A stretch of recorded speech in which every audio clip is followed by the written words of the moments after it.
إن الحمد لله نحمده ونستعينه ونستغفره ونعوذ بالله من شرور أنفسنا ومن سيئات أعمالنا من يهده الله فلا مضل له ومن يضلله فلا هادي له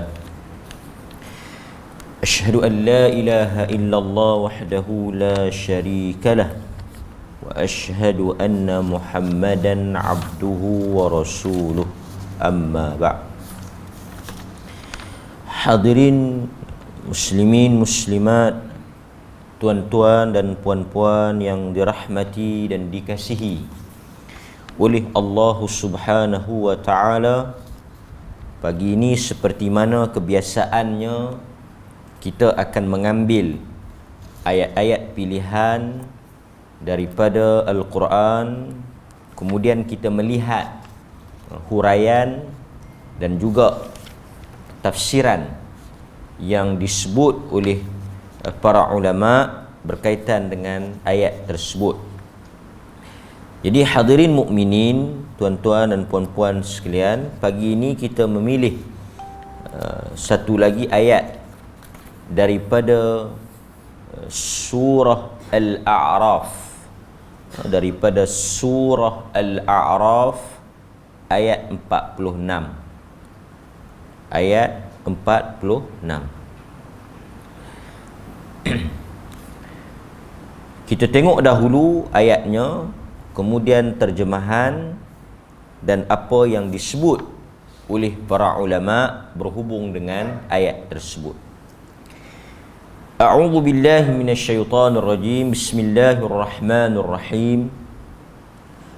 Wa bainahuma hijabun wa 'alal a'raf rijalun ya'rifuna kulla bisimahum wa nadu ashabal jannah an salamun 'alaikum lam yadkhuluha wa hum yatma'un. Ayat 46. Terjemahan ayat. Dan di antara keduanya, yakni di antara ahlul jannah dan ahlun nar, iaitu penghuni syurga dan neraka, hijabun, adanya hijab, penghalang ataupun dinding. Kita sebut hijab ni maksudnya sesuatu yang menghalang. Berada di mana? Bainahuma, di antara syurga dan ahli neraka. Rentetan daripada ayat ini, kalau kita tengok pada ayat yang sebelum daripada ayat 48 ini, kalau tuan-tuan boleh tengok dalam mushaf pada ayat 44, 45, bermula daripada 43, 44, 45, 2-3 ayat sebelum daripada ayat 46 ini, Allah menceritakan tentang keadaan ahli syurga dan ahli neraka. Sebelum daripada ayat 48 ini, kalau kita boleh flashback sikit, boleh tengok belakang sikit, Allah menceritakan tentang keadaan ahli syurga di dalam syurga dan keadaan ahli neraka di dalam neraka. Kemudian pada ayat 48 ini Allah menyatakan wa bainahuma, di antara keduanya itu hijabun, adanya penghalang. Adanya penghalang. Adanya penghalang ataupun pendinding. Wa 'alal a'raf, di atas al-a'raf. Kalau kita tengok dari sudut bahasa, al-a'raf bermaksud tembok ataupun sesuatu yang tinggi, seperti mana yang disebut oleh Al-Imam Ibnul Jarir. Al-a'raf adalah jamak daripada urf, sesuatu yang bersifat tinggi. Sesuatu yang bersifat tinggi. Seperti tanah yang tinggi, ataupun tembok yang tinggi, yang menghalang di antara ahlul jannah dengan ahlun nar, iaitu ahli syurga dan ahli neraka. Yang mana di dalam ayat itu dikatakan di atas al-a'raf itu rijalun, ada daripada kalangan lelaki, ada orang yang berada di situ yang mengenal siapa? Yang mengenal ahli syurga dan ahli neraka. Jadi ada 3 kelompok lah. Dapat? Satu, golongan daripada ahlul jannah. Yang ni grup yang pertama, penghuni syurga. Grup yang kedua, ahlun nar, penghuni neraka. Golongan yang ketiga, yang berada di antara ahli syurga dengan ahli neraka. So ada 3 ada 3 kelompok, 3 golongan.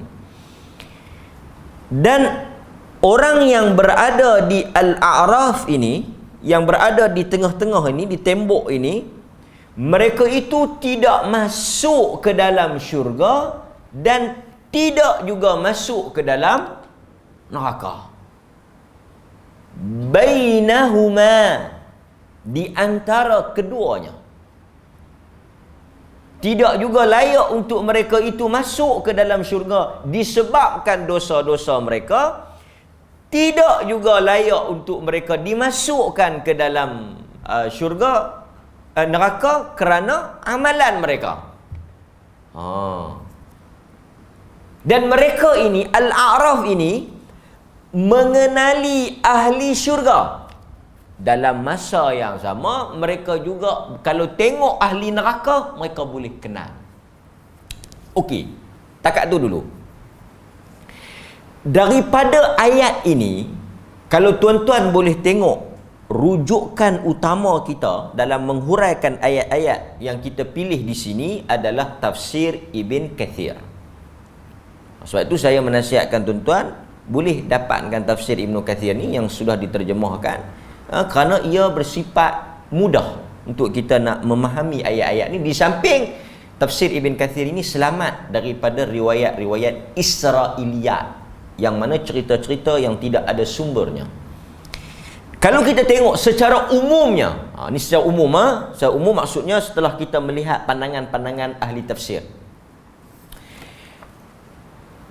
manusia ini apabila dibangkitkan oleh Allah pada hari kiamat di padang mahsyar, setiap daripada kita ini, sama ada daripada kalangan ahli syurga, daripada kalangan ahli neraka, daripada kalangan orang beriman, daripada kalangan orang-orang yang kafir, mempunyai sign, tanda yang sangat jelas untuk dikenali.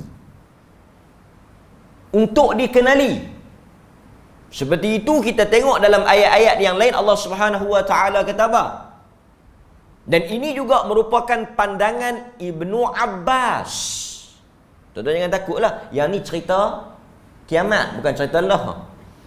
Orang-orang yang beriman, orang-orang yang bertakwa, orang-orang yang selamat, mereka itu putih.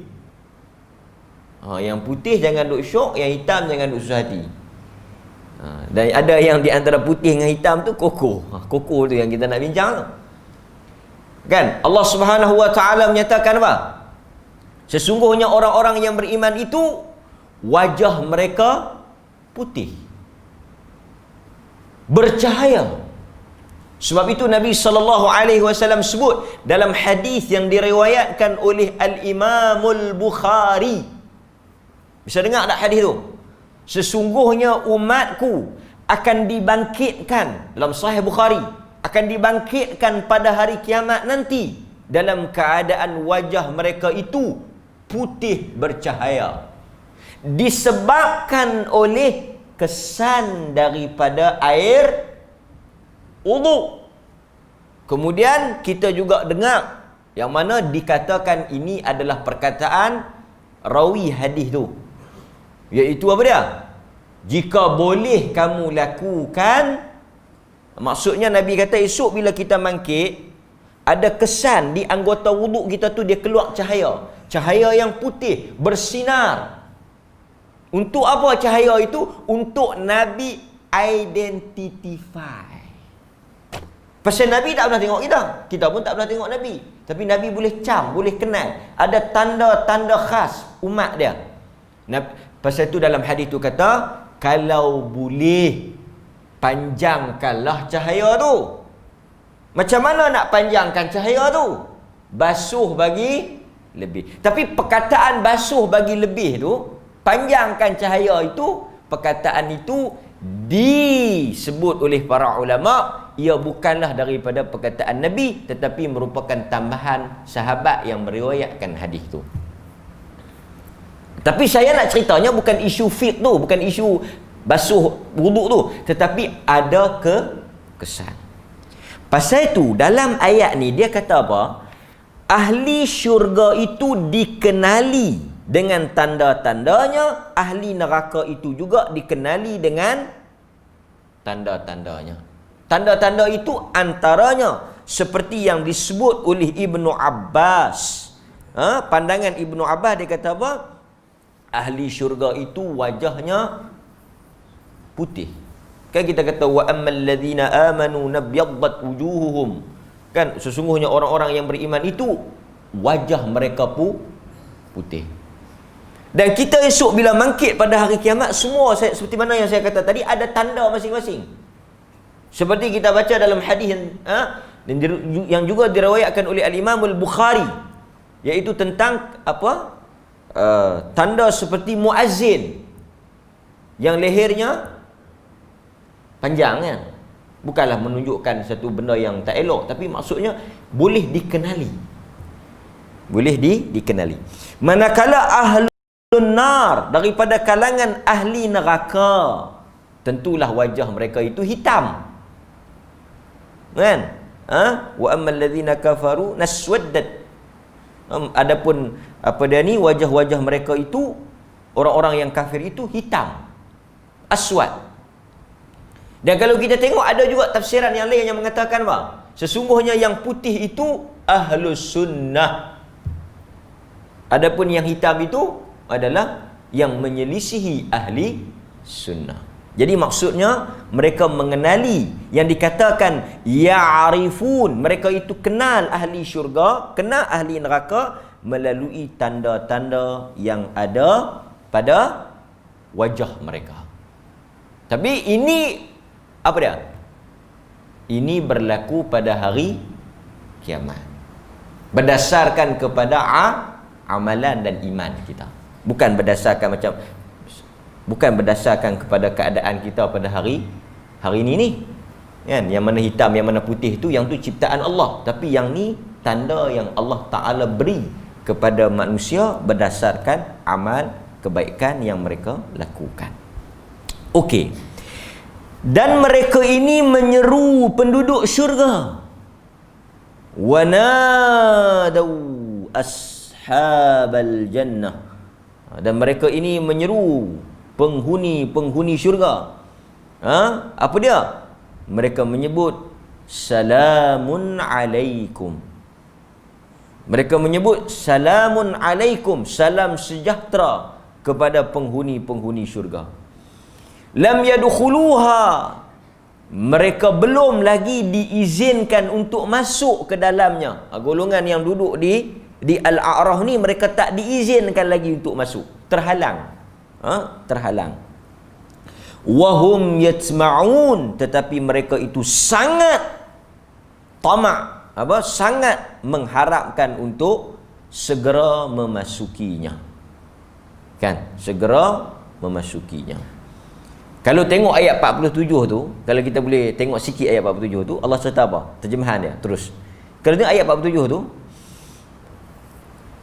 golongan Al-A'raf ni, yang duduk di tengah-tengah ni, yang ke syurganya pun tidak, yang ke nerakanya pun tidak, apabila Allah Subhanahu Wa Ta'ala sebut pada ayat 47 itu, surifat, dipalingkan wajah mereka itu, pandangan mereka itu kepada neraka.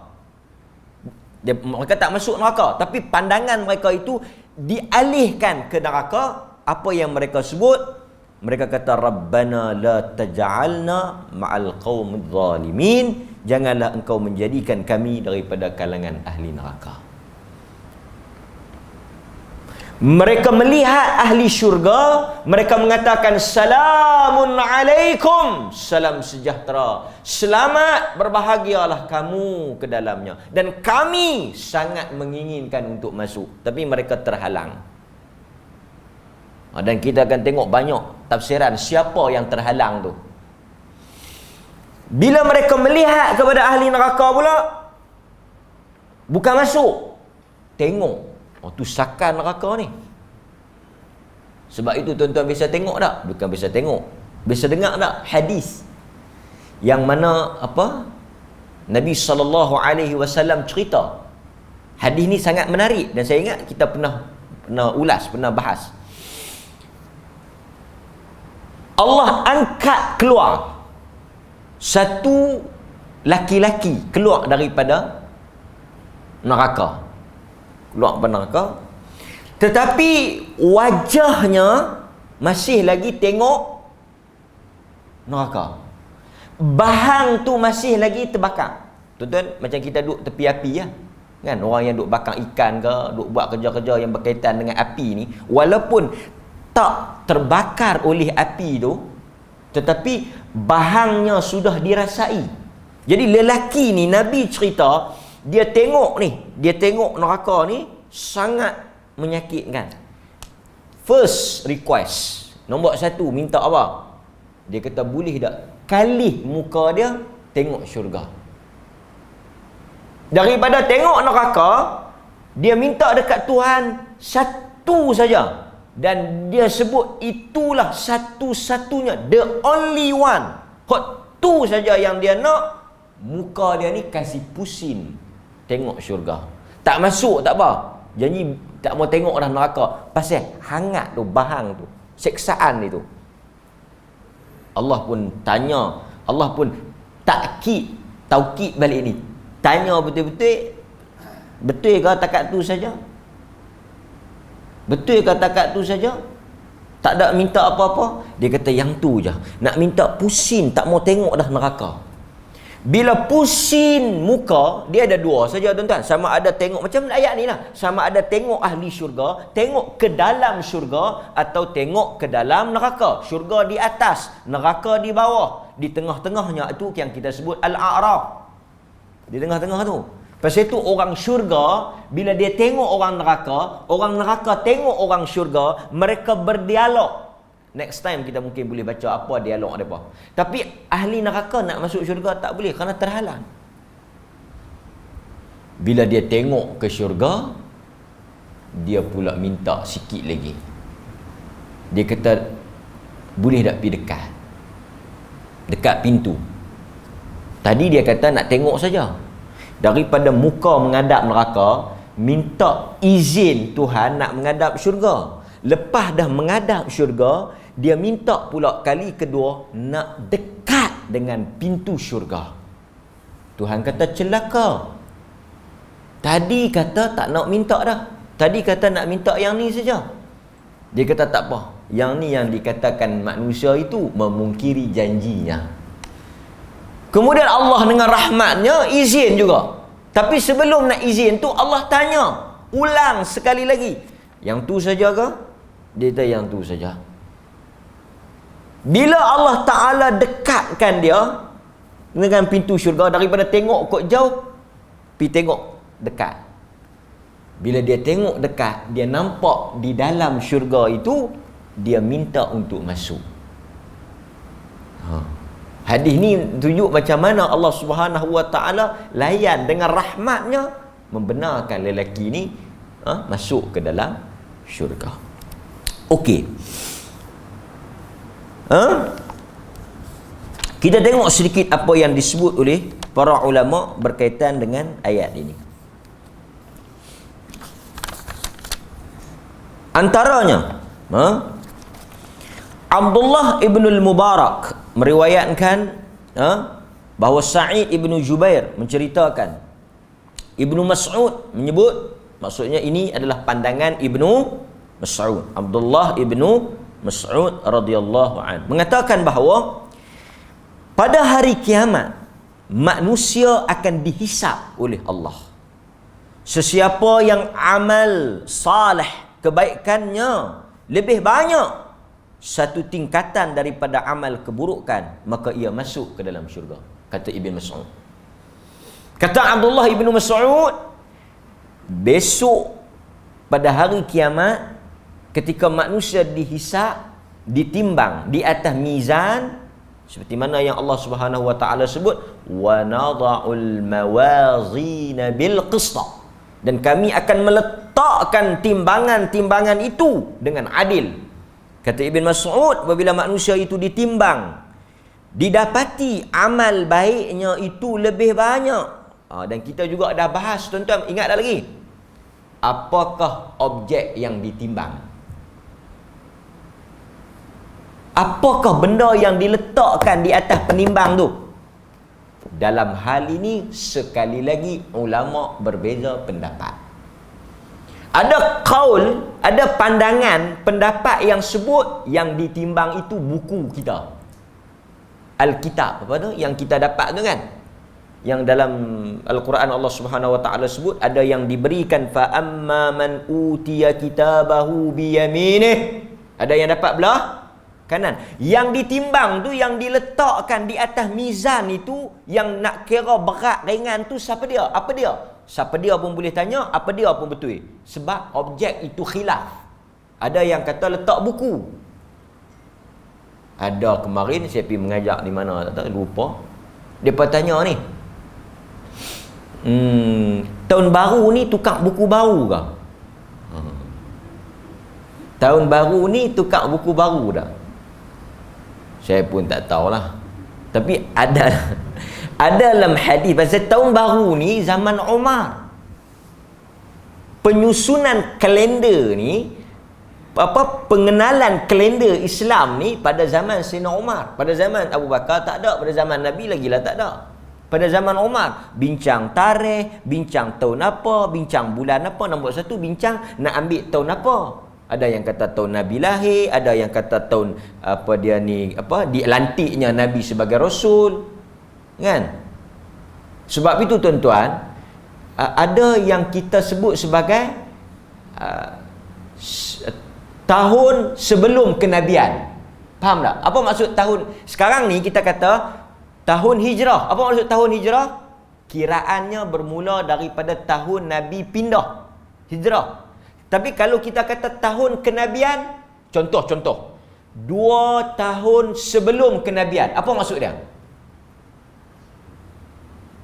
2 tahun sebelum kenabian maksudnya 2 tahun dari kiraannya itu bermula daripada Nabi dilantik sebagai Rasul, iaitu pada umur dia 40. Maksud tahun first dia jumpa Jibril. Nampak tak? Jadi tahun ni, kiraan ni tak tahu nak pilih mana. So kita decide, Umar decide pilih hijrah. Isu baru pula, ada tahun kena ada bulan, nombor 1 bulan, 2 bulan, 3. Yang ni pun kalau tuan-tuan baca dalam sejarah pun khilaf. Kita ambil bulan Ramadan lah. Jadi kalau setuju pandangan sahabat tu, dia akan jadi Ramadan nombor 1. Dia tak akan jadi Muharram ni. Lah Muharram nombor 1. Tapi kalau kita tengok, dia akan jadi Ramadan nombor 1. Ada kata kalau tak apalah kita tak ambil Ramadan, kita ambil Rabiul Awal. Nabi beranak bulan tu besar. So ini cerita zaman Umar. Maka wallahu a'lam dikatakan tahun baru ni buku catatan ditukar. Tapi ada hadis yang kata amalan diangkat pada hari Khamis. Ada hadis amalan kita diangkat pada apa dia ni, subuh dan apa dia, asar. Amalan diangkat pada waktu asar. So tahun baru ni saya tak tahulah kan. Okey. Tapi yang pertama dia kata letak buku. Yang kedua diletakkan amalan sendiri. Dan kita dah sebut di Masjid Alwi hari Selasa itu, ingat tak? Amalan ditukar menjadi orang. Semayang kita, zakat kita, haji, amalan baik kita ni, dia mari di dalam kubur menyerupai seorang lelaki. Cuma hari itu kita dan sikit je. Apa dia ni? Amalan jahat. Next kuliah kita sebut amalan baik. Jadi maksudnya Allah transform, tukar amalan tu jadi orang, jadi makhluk. Kemudian amalan tu diangkat dan diletakkan di atas timbangan tu. Dan pendapat yang seterusnya dia kata apa? Buku pun dak, apa dia ni? Amalan pun dak, tuan badan tu kediri. Tuan badan tu kediri. Pasal itu Nabi pernah sebut, pandangan ni pun agak kuat juga. Nabi pernah sebut tentang ni Abdullah ibn Mas'ud ni. Kan dia panjat pokok, betih kecil. Betih kecil ni tak elok lah. Sahabat bila tengok betih Abdullah ibn Mas'ud, depa gelak. Betih kecil, halui. Badan besar. Nabi kata apa? Betih yang hampa gelak ni, yang hampa tertawakan ni, yang hampa nampak lucu ni, kalau diletakkan di atas mizan, tengok, kalau diletakkan di atas timbangan, lebih berat daripada segala-galanya. Maksudnya ada hint, maksud kita tu sendiri diletakkan di atas penimbang tu. Ini khilaf. Cuma dia kata di sini, apabila amalan itu berat lebih daripada amalan buruk. Ini juga kita selalu sebut juga. Maksudnya apa tuan-tuan? Manusia ini dia masuk ke dalam syurga tu, kita semua ni insya-Allah bukanlah kerana suci, murni, bersih daripada dosa. Taklah. Tapi kalau kita tengok dalil-dalil yang ada, ni nas-nas yang ada, ni keterangan yang cerita ni menunjukkan apa? Orang yang masuk ke dalam syurga itu ada juga dosa. Sebab manusia ni memang tak ada yang perfect, maksum, clear, mana ada. Pasal itu kita ni memang apa? Ada ketikanya kita buat baik, ada ketikanya kita buat dosa. Dan dosa itu senantiasa berulang dan kita disuruh memperbaharui taubat. Tak tahulah kalau kita rasa kita ni bersih, suci, tak ada dosa. Sakanlah, tapi ada. Cuma yang memasukkan kita tu, sekali kita tengok apa yang disebut oleh Ibnu Mas'ud. Dia kata yang memasukkan kita tu kerana amalan baik kita itu lebih berat, satu tingkatan daripada amal jahat kita. Selamatlah. Sebaliknya kata Abdullah ibn Mas'ud, kalaulah amal tadi amal baik tinggi sikit masuk syurga, kalau amal buruk lebih pada amal baik, dia masuk neraka. Tapi tuan-tuan ni, kita duk bahas ni, jangan duk lupa pula. Sebenarnya, hakikatnya, kita masuk itu berat dan ringan itu asbab. Hakikatnya rahmat. Jangan miss tang tu. Pasal apa? Tuan-tuan, saya nak cerita mudah ya. Dengar lagi elok Masuk tu dengan rahmat. Okey, tuan-tuan dengar tadi, kita timbang ringan dengan timbang berat. Saya nak tanya tuan-tuan, berat ringan ni ukuran kita dengan Tuhan tak sama. Tapi ada satu orang dia tanya saya, kalau tuan-tuan lah tanya, kalau tuan-tuan jawab macam mana? 1 kilo besi dengan 1 kilo kapas, mana berat? Bukan besi. 1 kilo besi dengan 1 kilo kapas. Kalau kita ni jenis dengar sebentar lalu, kita kata besi lah. Tapi kita dengar tadi 1 kilo. Artinya sama berat. Measure, sukatan, timbangan kita ni macam tu lah. Berdasarkan kilo dan sebagainya. Tapi berat ringan Tuhan tu kita tak tahu. Saya bagi contoh. Apa itu tuan-tuan tak boleh kira tau. Tak boleh kira nak berat di atas timbangan Tuhan tu lagu kita ada ukur berat kita atas dunia ni. Saya bagi contoh. Ada orang dalam hadis Bukhari, ada orang yang yang dosanya 99 keping buku 99. Berat tak? Berat lah. Tetapi masuk syurga kerana 1 keping kebaikan. Pasal apa dia jadi lagu tu? 99, kalau kita ambil 99 barang, timbang dengan 1 barang, takkan 1 barang ni lebih berat. Itu yang saya kata, rahmat. Kita mungkin boleh buat. Pasal tu kadang-kadang ada orang, mungkin dia buat tu besar, amalan dia tu banyak, jutaan ringgit, besar lah kita nampak. Tapi Tuhan tak pandang habuk sikit pun. Sikit habuk pun Tuhan tak pandang. Yang tadi ni dalam hadis Bukhari tu kata 99, dia punya buku dia tu maddal basar. Kalau tengok tu dia tak tahu punya besar, berat. Tak, dia ke diri pun kata celaka lah aku ni, jahanam dia lah. Tak ada siapa boleh selamat aku. Dia duk maki diri dia. Dia duk celah diri dia sendiri. Dia pun kata, habis dah, rosak dah, api dah. Lingkup dah, masuk neraka dah. Tiba-tiba mai bitaqah. Mai 1 kap keping, 1 helaian. 1. Kalau kita kira berat ringan kita, mestilah binasa. Tapi bila letak, dia sendiri naik terkejut. Berat yang 1 ni, macam mana dia jadi macam tu? Inilah kita kata nilaian, ukuran, timbangan Allah. Sebab itu tuan-tuan, Nabi kata apa? Kalimatan khafifatan 'alal lisan. Ada 2 perkataan yang ringan di mulut. Subhanallah wa bihamdih, subhanallahil azim, kan? Ringan ya.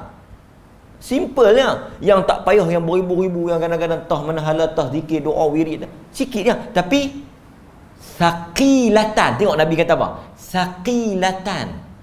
Sangat berat di atas timbangan. Sebab itu tuan-tuan, kita tak tahu apakah amalan yang kita buat itu yang berat dan diterima di sisi Allah. Yang mungkin pada pandangan kita benda tu lekeh. Pasal tu ada masuk syurga apa? Ni, Nabi kata, aku dibentangkan. Pasal tu saya kata kat tuan-tuan, tak payah duk buat besar-besar. Bukanlah tak payah duk buat besar-besar tu pakat kita ingat sebelum ni duk sponsor semua, pagi ni aku nak sponsor sikit lah kan. Nabi kata Allah tunjuk dekat aku amalan orang masuk syurga. Ada satu laki-laki yang aku tengok duk bersenang dalam syurga. Bila tanya dekat malaikat apakah yang dia buat, ditunjukkan kepada aku dia hanya memotong 1 ranting kayu, 1, bukan tebang pokok besar mana pun, 1 ranting cabang kayu yang menghalang orang lalu di atas. Itulah dia masuk ke dalam syurga. Pasal itu Nabi kata dekat wanita-wanita yang beriman ni, jangan remehkan walaupun amalan yang kecil, seperti bersedekah dengan kaki kuku kambing. Baru ni kita buat korban. Siapa yang ambil kuku kambing? Lempak buang mana? Siapa nak buat apa kuku kambing? Dulu ada orang kutip, dia suruh kikih-kikih apa semua. Tapi maksudnya benda tak ada nilai. Benda orang tak pandang. Yang orang duk curi ni rusuk. Kuku kambing tak ada siapa nak curi pula kan? Kalau bukan curi, bagi pun orang tak mau. Tapi saya nak abang apa? Nabi kata, yang tu pun kalau hampa ada nak sedekah, jangan pandang lekeh. Nabi guna perkataan la tahkiranna. Jangan pandang benda tu lekeh. Tahkih kuku tu, kamu masuk syurga. Pasal apa? Kuku tu yang lebih ikhlas daripada yang lain. So ini satu motivasi untuk kita.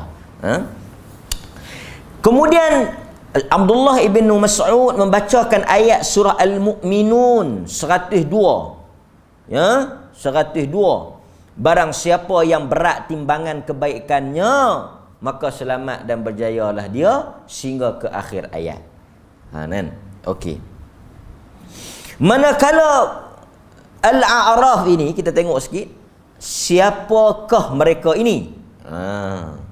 Mereka adalah orang yang amal kebaikannya bersamaan dengan amal keburukannya.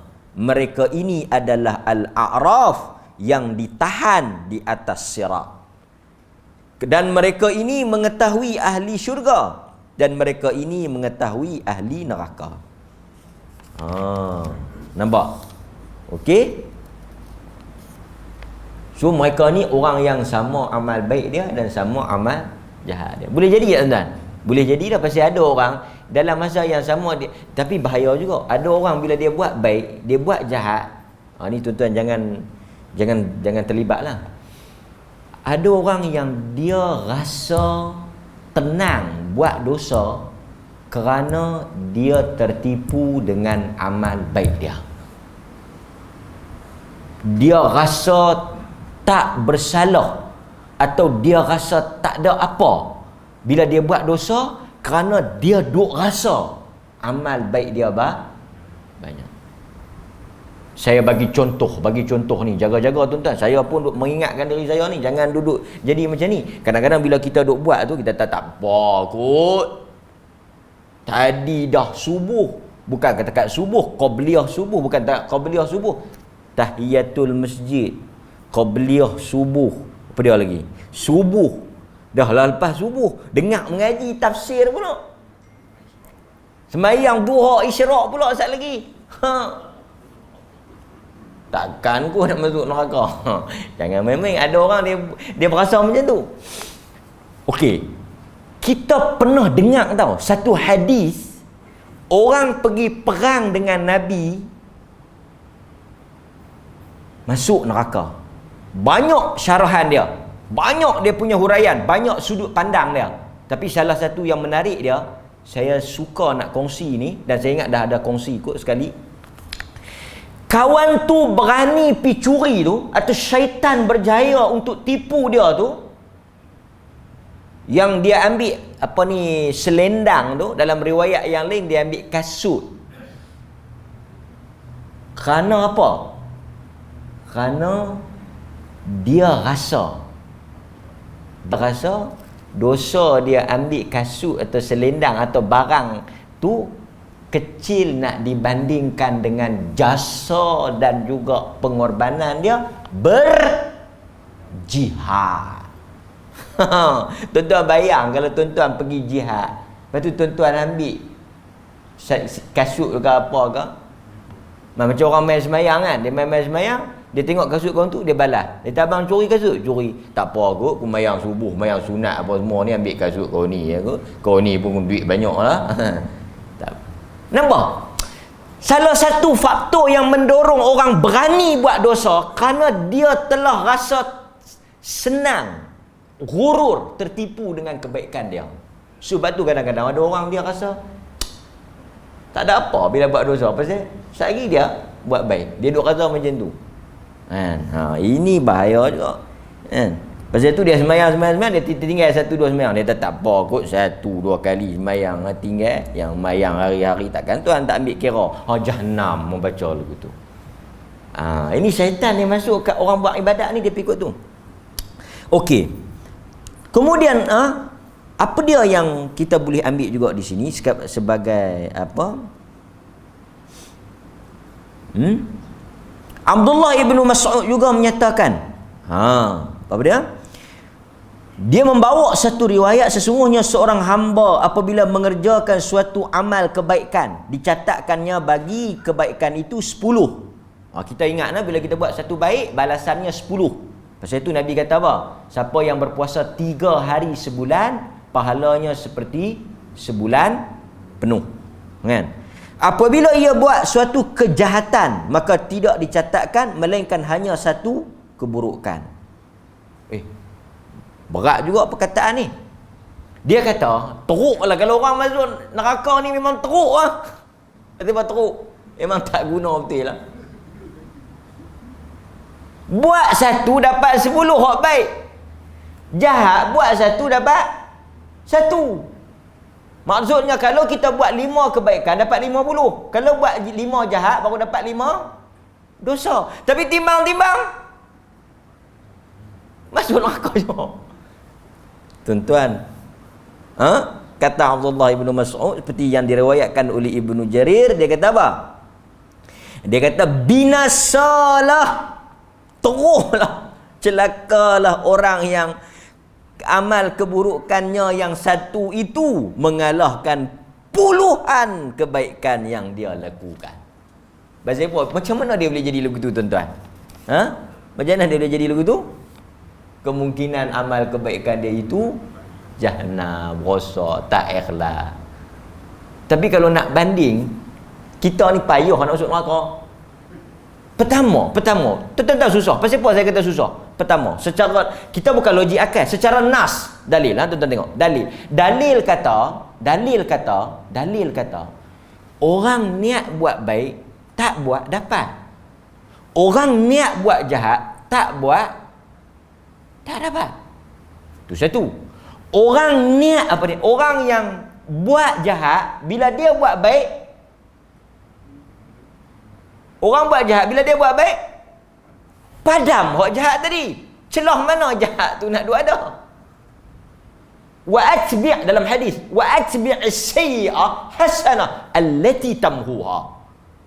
Pasal tu satu orang dia mai kat Nabi kan waktu subuh juga. Dia kata, ya Rasulullah, aku dah buat segala-galanya kecuali zina. Nabi kata, hang semayang subuh dengan kami. Dia kata semayang. Okey, Allah ampun dah tadi. Serta malam tadi semua Allah dah ampun pasal hang dah semayang subuh. Subuh jangan tinggal. Hak malam semua dah selesai. Tuan-tuan tengok orang tu tak pernah mai atau dia mai. Tanya dia, malam buat apa?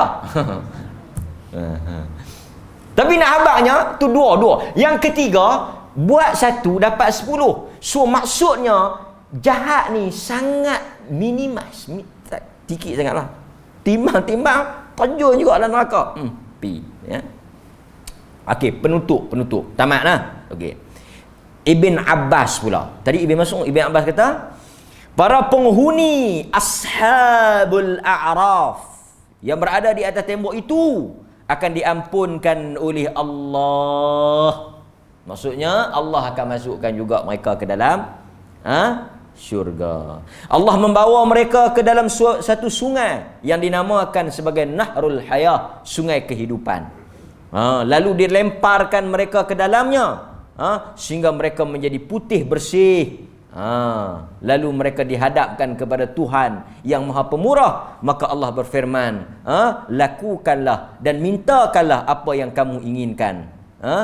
Mereka pun diizinkan masuk ke dalam syurga. Ini antara pandangan di kalangan sahabat Nabi sallallahu alaihi wasallam. Okey. Boleh. Itu kita mengenali siapakah ahli ashabul a'raf. Wallahu taala a'lam. Jadi harap kita tuan-tuan, mudah-mudahan kita taklah termasuk dalam golongan al-a'raf ni. Kita terus masuk lagi kepada kalangan ahli syurga. Sallallahu ala nabiyyina Muhammad wa ala alihi wa sahbihi wasallam. Walhamdulillahi rabbil alamin. Wassalamualaikum warahmatullahi wabarakatuh. Dan saya dipahamkan ada ni, mana cikgu? Ada. Disediakan jamuan pada pagi ni.